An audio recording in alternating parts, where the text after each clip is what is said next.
Hello and welcome to Finance Matters, a production of the Ministry of Finance and the Public Service. I'm your host, Daniel Pasley, and in our last program, we were focusing on financial inclusion, and we spoke about what it is and really how can it impact us as an ordinary Jamaican. But today we'll be focusing on the pillars of financial inclusion, and who better to speak to us about that topic than National Financial Inclusion Coordinator, Ms. Melanie Williams. Thank you so much for coming back on the program, Melanie. Thank you, Daniel, for having me a second time. I appreciate that very much. Now, the pillars, there are quite a few. Could you tell us a little bit more about that? If you think of the pillars as being 4 pillars of a house with a foundation, we'll look at it in that vein. You have first responsible finance, which has to do with consumer protection, savings, pensions, insurance.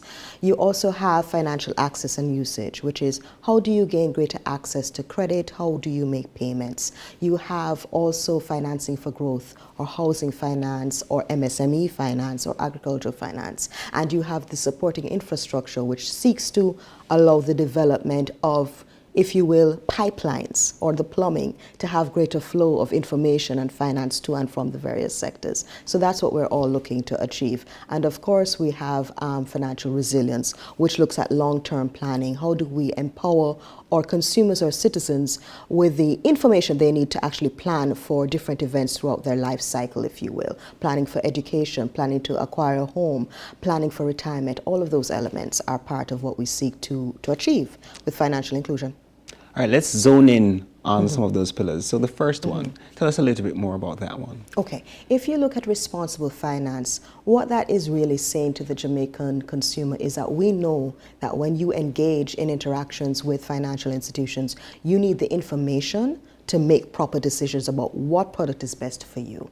That means you need a product that is free from legal jargon and a lot of complexity. You need to have it broken down and explained to you in a simple manner.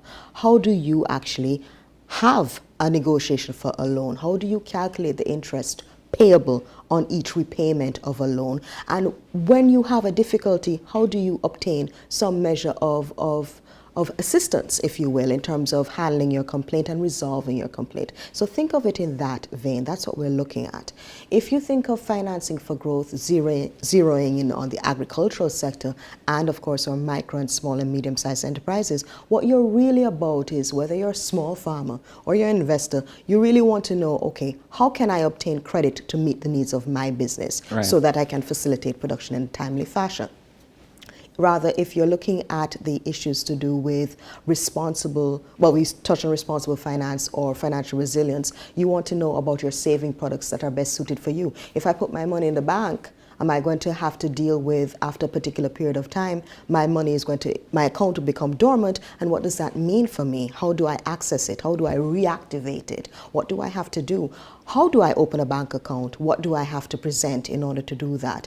And can there be a different treatment for me in terms of easing the entry requirements to open accounts so that I don't have to go through a great deal of pain in order to be able to actually engage in business with this financial institution? And the supporting infrastructure is, as I've said, new products that allow me to do business more efficiently. Can I get a mobile wallet? Right. Can I obtain access to my funds on my phone? Can I do online transactions easily? That's what it's all about. How do I make business happen for me in real time, faster, with greater confidence that I know that I am protected and my money is secure? In the Secretariat, we assist the individual ministries or agencies or departments that have responsibility for each of the 53 action items. Wow.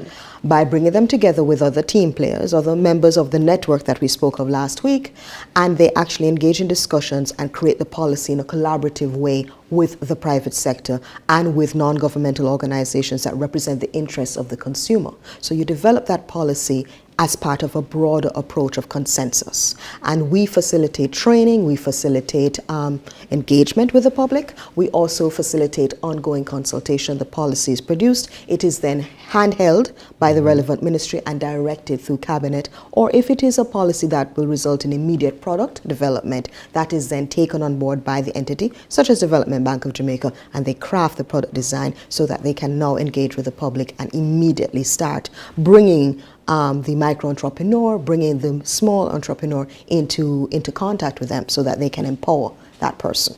So next week, we'll be focusing on the achievements of financial inclusion, and you do not want to miss that. So on behalf of our hardworking crew, I'm Daniel Pasley, and we'll see you next week.